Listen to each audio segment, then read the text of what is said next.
Hey, so, we got to talk about the latest Atlanta. Child, there is nothing like a delusional housewife, okay? I feel like Kelli and Dorit from Beverly Hills just needs to go ahead and be friends at this point, okay? It's amazing how these people have such a hard time letting go of the life. And I get it. Once you get a glimpse of the luxury and how good you can have it, it's hard to let it go. But at the same time, reality kicks in. You want to know when reality kicks in? When the bills kick in, okay? So sometimes you just got to make some adjustments. Look at Dorit. She's still dealing with her foreclosure. That foreclosure has been postponed for God knows how many times. And I still don't think she has any understanding about her spending at this point. And then you have Kelli. Once again, just like Dorit, she's saying, well, I was really the housewife in this situation. And my husband took care of everything. But here's my question, though. Unless you got married right out of high school, and maybe I'm wrong for saying this, but I feel like at some point, didn't you live on your own for a minute, you know what I'm saying, before you got married? Unless you married right out of college or high school, you should have some sense of financial independence, right? Because there was a time where you had to take care of yourself. There's a time you had to pay bills on your own before your husband came about. So I'm not sure why some people are using this excuse, oh, my husband took care of things, I don't know how to pay bills. But it's like, okay, Dorit wasn't married to PK her whole life, right? And same thing with Kelli. You weren't married to him your whole life, were you? I believe she had a daughter sort of young. And I understand not everybody's financially literate, but if we gonna keep it all the way real, some parts of budgeting is just simple common sense. If you got X amount of dollars coming in, only X amount can go out. That's it, right? So some of this ain't rocket science. And once you get to the point where your spending is exceeding the money that comes in, that means you got to adjust. That's it. You don't need to be a financial expert to figure that out. Figure out when you got to make some adjustments. The problem is they're just too stubborn to let go of the life. Now, I will give Kelli a little credit, though, because Kelli did take the time to meet with her financial advisor because she does realize she's in dire straits right now. So she did take that step. But then it was like, when you listen to the spending, your car note's $2,000? That's some people rent money. Okay? And then $600 for insurance? Why does Cha-Cha have $500 wigs? For what reason? Why does a dog have a wig? I'm not a pet person, so somebody's going to have to explain that one to me. $8,500 a month for clothes? Now, it might be one thing when you're filming Housewives, but you better learn how to rent some luxury when you need to. You don't always need to buy that outfit, especially if you're only going to wear it one time, right? Then $2,500, I think it was lashes. And the sad part is, she spent all this money on clothes and still look crazy. That's the worst part. It's sad that t-shirt look that she has is actually one of her better looks. Now, I will say I like that black dress. Not the latex one that she's been wearing. I don't know where she's going with that. But it's like, girl, you need to start over with that wardrobe. You spending all this money and it still ain't it. That's the sad part is. Now, at least I can say with Dorit from Beverly Hills, Dorit does have good fashion sense, okay? The girl can put looks together. So at least I can see where her money is well spent. She really has to tighten up. Okay, so then she looks at this really nice townhome with her realtor, okay? Beautiful townhome. But guess how much it costs? $7,000.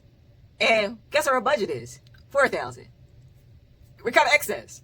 And the realtor just had to keep it a buck with her. She was just like, girl, there comes a point in your life where sometimes you got to make adjustments. You can't live the way you used to live. You're going to have to live below your means. And she was trying to tell her, you need to find something that's below your budget. I'm sure that most people have gone through a point in life where they had to struggle a little bit. Maybe you lost your job. Maybe you're going through a divorce. Whatever the case may be. People got to realize there comes a point sometimes where you have to sacrifice, right? You got to sacrifice in order to build yourself back up again. But here's the thing. That sacrifice is not forever, right? It's only a temporary thing. So I appreciate that her and Dorit love the life of luxury, but we might have to just put it on the shelf for a little while and be okay with that. At the end of the day, the most important thing is making sure that you and your children are okay. We just got to start making some better choices in life, okay? But like I said, I'll give her an A for effort because she did acknowledge that she has to start over. And then here's my other question. I do have to question, though, exactly when did she really learn that she was starting to struggle? Because she started talking about it last year a little bit. But last year, you also saw Kelli spending a lot of money. She had this big, lavish party for her dog. She had a stylist, remember last year, because she was fighting with Britt about the stylist, just for us to get to the reunion and discover that her restaurant owed back rent. Now, granted, I realize business and personal is separate, but still, it's just the optics for it all. So the way I see it, there's a part of me who, you already knew you were going through a divorce last year. There's a part of me that feels like you should have started to make some adjustments. And even now, it's like, how is it on the one hand, you're talking about you're considering filing for bankruptcy, but you're looking at a $7,000 apartment? And you might want to liquidate some things. Like, figure out how you can get rid of that car, for one. I think people need to realize nice cars are great to have. But guess what? They depreciate in value. That $2,000 car is not doing anything for you. It's not doing anything to help you build wealth. So we need to start spending all this extra money on cars. So there's Kelli. And then, of course, the good part of the episode was relating to Angela and her daughter Amari. Okay. I feel like in this instance, I have to side with Angela, because Angela's whole argument to her daughter was like, listen, you got married in secret. You didn't want to tell me, which, okay, fine. You didn't tell me. But at some point, you have to tell your siblings, because she didn't want them to be blindsided. I don't understand why Amari is so hesitant about it. She's even saying, I don't understand, like, why I got to tell my siblings, like, what did we have to do with it? Why are we bringing it into it? Let's just use our brain for 1 second, okay? I feel like we got to have this PSA for people who get on reality TV.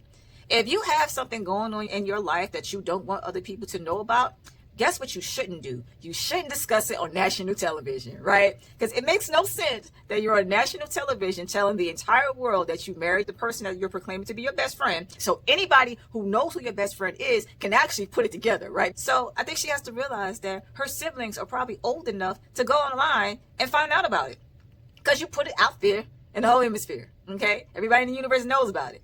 So it's not unlikely for them to find out. And even if they don't find out themselves about it on the internet, somebody from school can tell them. It's all out there once you put it out on television. And the crazy part is, they were having this whole discussion about not wanting to tell the kids, just for wanting the kids to be right there on the staircase hearing the whole conversation. Y'all really gonna play with us? Who's to say the kids don't already know and they just trying to add this as a storyline? But I think there's a bigger issue at play, because the producer was asking her, okay, so if you were married to a man, would you feel more comfortable telling her? And she was like, yeah, because that's more accepted. Maybe she's worried the kids won't accept her. But I think there's a bigger issue. I think that might be a part of her that hasn't really accepted her own sexuality. I honestly feel, just based off their interaction, it seems to me that she's not comfortable with it. It's just the way she's going about it. And she's like, oh, maybe I'll tell them in a couple of years. It's just like, why would you wait that long to tell them? And then she's not considering how would they feel if they did find out. Because like I said, it's on television. They're going to be even more hurt that she's been lying to them about who she really is. And frankly, if I'm the partner, maybe I might feel some type of way. Now I realize these situations are a little bit different, because sometimes the family isn't always accepting of these type of relationships. But here's my thing. There comes a point in your life, especially as an adult, that you just got to be comfortable in your own skin. You got to do what makes you happy, and you have to be happy with yourself. And you have to get to the point in your life where if people don't want to accept you for who they are, then blank them. And I know this is family, but sometimes, real talk, sometimes it got to be like that for family too. Because at the end of the day, it's your life, and you got to be happy with it. I hope she gets to the point where she starts becoming comfortable with herself and can finally tell people one-on-one, because ideally she should have told them before she discussed it on camera. But anywho, it looks like they met with the therapist, so it looks like they may have some continued discussions to try to repair their relationship. So I think that's a good step for them. Okay.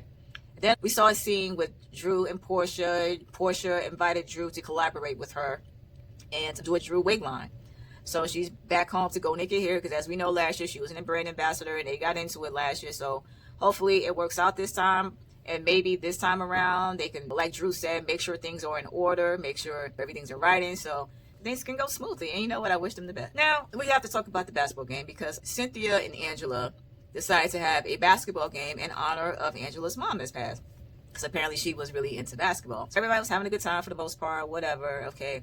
There was a couple of times like Shamea made a little shady comment to Angela's daughter. She was just like, oh, you're so much nicer than your mom. And we didn't really have to say that, because here's what Shamea got to realize. She doesn't know what her daughter knows about their relationship. Yes, I know it's on television, but she doesn't even know if Angela discusses all of them with her like that. So she could have just kept her out of it, whatever. But that's neither here nor there. After everything's over with, Angela addresses Shamea, because she's like, yeah, you going around saying that like I'm trying to hurt your marriage and this, and that couldn't be further from the truth. But girl, wait a minute, you are the same person who did go around telling everybody that she's sleeping with Hawks players. So that is ruining her marriage, okay? See, I feel like with both of them, they got to take some accountability here. Shamea seems to like to play victim a lot, because at the end of the episode, she's all crying about how nobody wants her in the group. But at the same time, you have to take your accountability for when you do things, because she does make a lot of shady comments, okay? And last year, her and Portia was tag teaming folks together.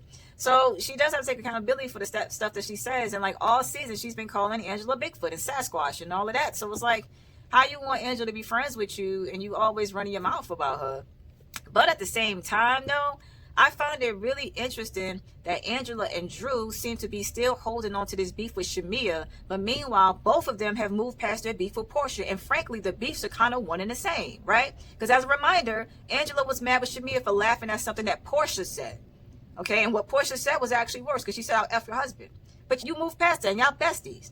And even with Drew, Shamea got involved because they were upset with Drew because she was filming with Dennis and so forth.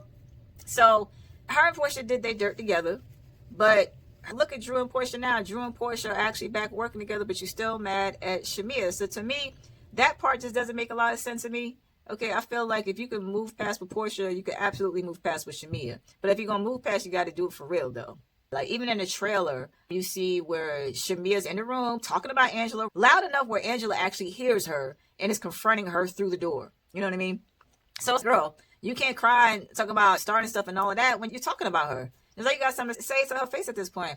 And maybe y'all just got to reconcile to the fact that y'all just ain't it. And then, of course, Pinky, I don't know if she was being messy or helpful, but she brought up, she was like, hey, so Shamea, are you and Kay good? And she was like, well, girl, what are you talking about? Like, I didn't know we had beef. Because apparently Kay hasn't mentioned anything to Shamea yet about the discussion that she had with Pinky about what happened when they were in the club or whatever. But I think I could understand where Kay Michelle was coming from. She is supposed to be Shamea's friend. And Shamea had enough people already ganging up on her. I guess she just didn't want to add to that. So I can respect Kay for just saying, you know what? Maybe now this isn't the time. And I guess she just felt like she didn't need a whole audience for that discussion. You know what I mean? There's one thing for her to discuss with Pinky because her and Pinky are friends. But I guess she didn't feel like she needed to discuss it in front of everybody. If that's just something that you're going to pull, you can go ahead and pull Shamea to the side for. She didn't really need to have that discussion there. So I can actually respect that decision. So they showed a couple of things with Kay Michelle. The main thing is her going to the doctor to see what could be done with her body. And I would think that implants is probably not the most ideal thing for her. But I guess with all the scarring and whatnot she's had, there's probably a lot of repair that has to be done in that regard. And I guess she just wants to look right. But I have to say, I hate that she's so insecure about herself. There really wasn't anything wrong with her when she was on Love and Hip Hop. But the sad part is that she's just completely unrecognizable to who we once saw. If she had not been on the show, I don't think I would have known who Kay Michelle was if I had ran into her like out in the street, because she looks completely different. So I hope that Kay Michelle gets to a point of healing with herself. And I hope she gets to the point where she can truly love herself and just be happy with who she is and what she has, and stop trying to build this image of what you think you should look like. So it's kind of sad when people kind of get to that state in life. So anyway, those were really the main highlights from this episode. You saw Portia talking to Miss Diane about them selling the house. I don't know if I still agree with Portia's decision. If anything, I think I would have sold the bigger house. Because if we're going to be honest, based on some of the things I read, I don't even know if she really can afford that house and afford the upkeep on that. So if anything, sell the bigger asset, pull all the money that you can get from that. That would have been enough money for her to buy a personal residence for her and PJ. And she could have put the remaining amount of money into some investment properties. This is yet another example of people living high on life. They're so stuck on the luxury that they just don't want to deal with the realism. But you know what? More power to her. Portia, we're going to do whatever Portia want to do. I do remember hearing something where she said she's not going to let go of the lifestyle she has. That means she's just going to have to work even harder. So, hey, do what you got to do. But I would love it if people would learn to just build reserves. I think people confuse being wealthy with material things. Those things can't last forever. When you get to a place where you're making a lot of money, I would love it if people started focusing on building wealth, not accumulating things. You can have the things after you have the wealth. But that's just my 2 cents. So, all right. So if you like this content, don't forget to like and subscribe, and I'll see you next time.